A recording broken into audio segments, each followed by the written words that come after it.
कथा बोध कथा शीर्षक आत्मसंबंध।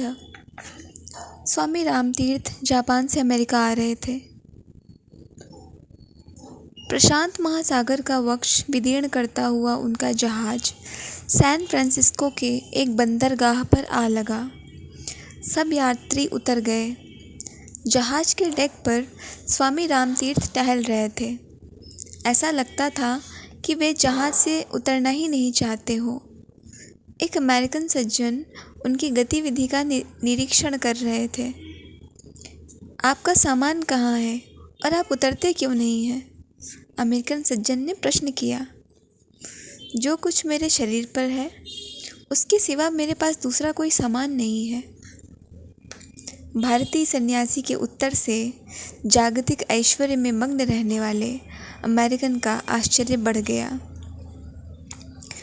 स्वामी जी का गेरुआ वस्त्र उनके गौरवर्ण तप्त स्वर्ण सदृश शरीर पर आंदोलित था, मानो पाताल देश की राजसिकता पर विजय पाने के लिए सत्य का अरुण केतन फहरा रहा हो।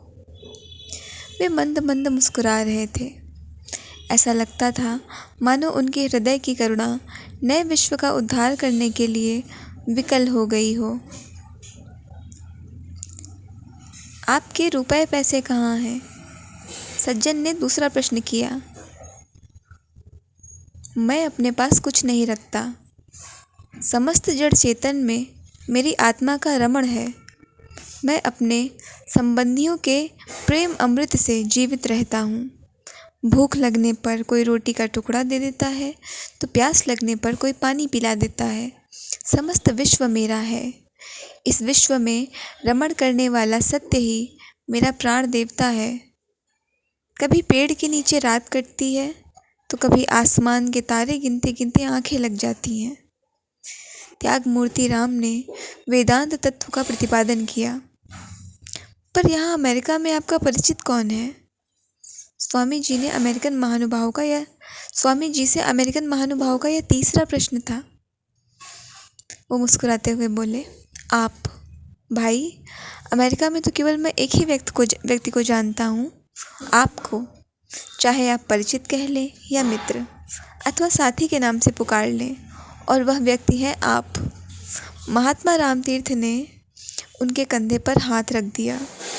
वे सन्यासी के स्पर्श से धन्य हो गए। स्वामी जी उनके साथ जहाज से उतर पड़े। नई दुनिया की धरती ने उनकी चरण धूलि का स्पर्श किया। वह धन्य हो गई। स्वामी रामतीर्थ हिमालय की कंदराओं से उदय होने वाले सूर्य के समान हैं।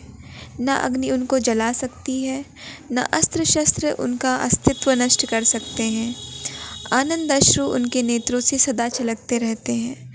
उनकी उपस्थिति मात्र से हमें नवजीवन मिलता है। अमेरिकन